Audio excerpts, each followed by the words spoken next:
ติดคอติดก็ท่านใจเลยกินต้องกินเฮ้ยปัญญาผมกินหนึ่งไม่ต้องกินไปนั่งกินหนึ่งที่สร้างหลายเขาก็กิน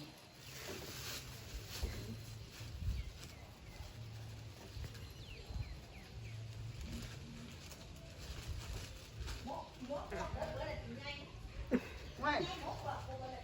หมดแล้วหมูมันขึ้นงั้นก็หมูใส่ไฟไว้หั่นมันหั่นมันใส่มันเก่า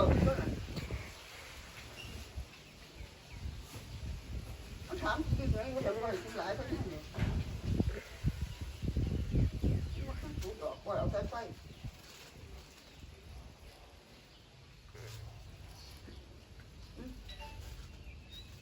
มันบอกกินหัวอาหารเหรอกินแต่กินเพราะมันนั่นแหละมันก็เร็ว โอ้แต่ละตัว